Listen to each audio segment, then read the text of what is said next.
A gente pode dizer que essa foi uma vitória da diplomacia brasileira que conseguiu alinhar com o governo Trump justamente a retirada dessas sanções contra um ministro da mais alta corte do país?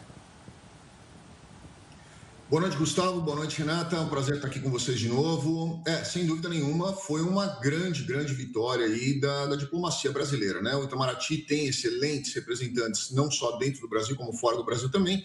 E essa conversa que já devia ter sido mantida há muitos anos atrás, começou a se aproximar desde o encontro do presidente Lula com o presidente Trump lá na Assembleia da ONU. Então, isso começou a ser negociado, começaram a ter algumas trocas de informações, algumas trocas concessões dos Estados Unidos e do Brasil, e isso, obviamente, acabou abrindo diversas portas para o Brasil, o que é muito bom para o comércio brasileiro e a relação internacional Brasil e Estados Unidos. Doutor, isso indica que houve excesso, erro ou reconsideração política por parte, então, do governo norte-americano? Renata, eu sempre fui um grande crítico da Magnitsky, né? Eu falo por mim, eu enxergo que houve, sim, algum tipo de violação do Alexandre de Moraes em alguns procedimentos jurídicos, mas isso é para ser tratado com outro tipo de legislação, né? Eu tive pessoalmente com o William Bower, que foi o criador da Magnitsky, um dos principais, o Boulder foi um dos principais manifestantes, além de ser um dos criadores, foi um dos principais ativistas mundialmente, tanto de 2012 até 2016, quando ela virou o Global Magnitsky. Eu tive a oportunidade de assistir uma palestra dele em Londres, onde ele explicou detalhadamente qual era a função da Magnitsky, qual foi o motivo de criação dela e, principalmente, a quem ela deveria ser aplicada. E eu disse isso muito antes dela ser aplicada, em entrevista, inclusive aqui, onde eu disse para as pessoas que eu não enxergava aonde haveria possibilidade de aplicação desta lei específica contra o Alexandre de Moraes. Então, respondendo a sua pergunta, sim, houve um erro, acredito que sim. Sim, houve uma negociação para que ela fosse revogada, sem dúvida nenhuma, até porque ela não é uma legislação que ela é aplicada por um poder judiciário, ela é aplicada por um poder administrativo, tanto que hoje foi publicado no Departamento de Tesouro a retirada dela, então é um poder administrativo. E sim, sem dúvida nenhuma, houve aí uma negociação entre os dois governos que facilitaram bastante a retirada dessas restrições. Daniel, pegando essa linha, já que você entrou nesse ponto da utilização da lei, da forma como ela foi feita, ela acabou se tornando ou nesse caso específico, muito mais um ato político, haja vista que até em vários momentos era citado por opositores ao governo atual e opositores à linha do ministro Alexandre de Moraes, que ela não era aplicada legalmente, haviam justamente denúncias, havia eventos em que empresas americanas estavam patrocinando e o ministro participava, o que teoricamente não poderia ocorrer. Ou seja, foi usada muito mais como uma forma de pressão do que propriamente dita como uma lei para quem afeta os direitos humanos, e isso acabou se desvirtuando.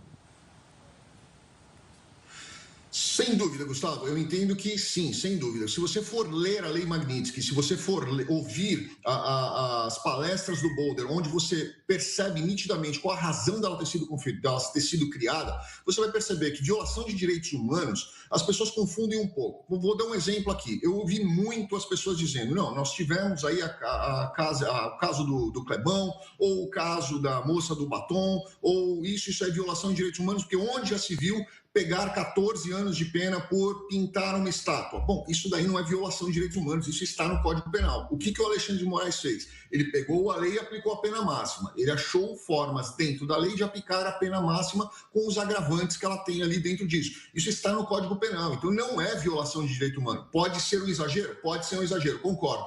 Houve um excesso de pena para muitas pessoas? Concordo, houve. Mas isso não é. Se você pegar a Lei de Direitos Humanos, se você pegar a Declaração Universal de Direitos Humanos, ler, você vai ver que isso não é violação de direitos humanos, né? Ah, não, houve perseguição política. Houve perseguição política até onde? Porque se você perguntar para um lado, vai dizer que houve. Se você perguntar para o outro, você vai entender que não. Então, essa questão da perseguição política tem que ser julgada também internamente, não externamente. E um governo adentrar dentro da soberania de outro país, sem que haja violação de um desses requisitos da própria Magnitsky, não é correto. Então, eu tenho certeza absoluta que foi utilizado, sim, como pressão política para abrir uma negociação. Estados Unidos precisa dos produtos brasileiros. A gente teve comprovação disso recentemente, por causa da alta dos preços. Eu estou dentro dos Estados Unidos, eu moro em Houston, Texas. Estou vendo o que está acontecendo aqui, principalmente com o preço da carne. O preço do café subiu absurdamente. Outras frutas, você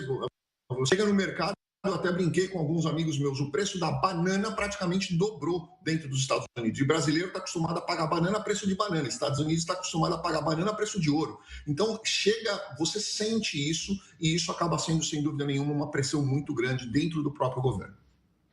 Doutor, há possibilidades na sua avaliação de reinclusão? Em que situação isso poderia acontecer? E te pergunto também como que se ficam danos à imagem, no caso do ministro, e também como fica a reputação internacional dele de alguém que é incluído nessa lista e depois retirado? Renata, essa é uma excelente pergunta que você fez. Há possibilidade de reinclusão? Bom, na minha opinião, não havia nem a possibilidade da inclusão pelo texto legal. Não estou falando de questões políticas, não estou defendendo um lado ou outro. Estou sendo constitucionalista, que é a minha área, e onde eu trabalho dentro da legalidade. Dentro da legalidade da legislação, não caberia aplicação. E isso eu já tinha falado há muitos meses, antes de ser, inclusive, aplicada, quando as pessoas estavam cogitando aplicar. Então, obviamente, se foi aplicado sem eu enxergar a possibilidade da aplicação, pode sim ser uma reaplicação, é totalmente viável, né? Com relação à mancha no nome do Moraes, com relação a a retirada dele, se isso fica dentro de algum mercado, eu acredito que não, pelo contrário, eu acho que a retirada vai dar a ele muito mais fôlego e força, o que eu particularmente acho que não é um bom cenário, né? Mas vai dar a ele muito mais força e fôlego para que ele entenda que realmente o que ele fez não houve violação de direito humano de acordo com a legislação internacional. Pode haver, sim, de acordo com a legislação brasileira, alguns excessos julgados pela legislação brasileira. Mas aí vai cair no colo do Moraes para o Moraes julgar. Bom, aí é uma falha do Congresso, que infelizmente o Congresso brasileiro tem deixado passar muita coisa importante, olhando por lado político e não pelo lado do povo, que é o que efetivamente o povo quer que aconteça. Daniel, do ponto de vista burocrático, a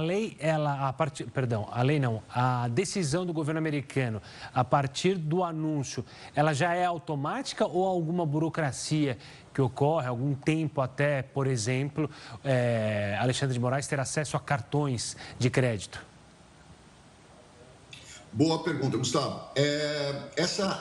A lei, a determinação para que ela tenha validade, ela precisa se tornar pública e oficial. Ela foi publicada hoje no site do Tesouro dos Estados Unidos, né? No Departamento do Tesouro dos Estados Unidos. Então tem a foto, se você entrar lá, você vai ver a foto do Bessent, vai ver imediatamente ali todas as publicações do dia, e ali numa das publicações do dia tem um caso específico falando Global Magnitsky Designation Removals, onde está escrito ali o nome, o passaporte do Alexandre de Moraes, da esposa e da Alex, que é a empresa que ele faz parte.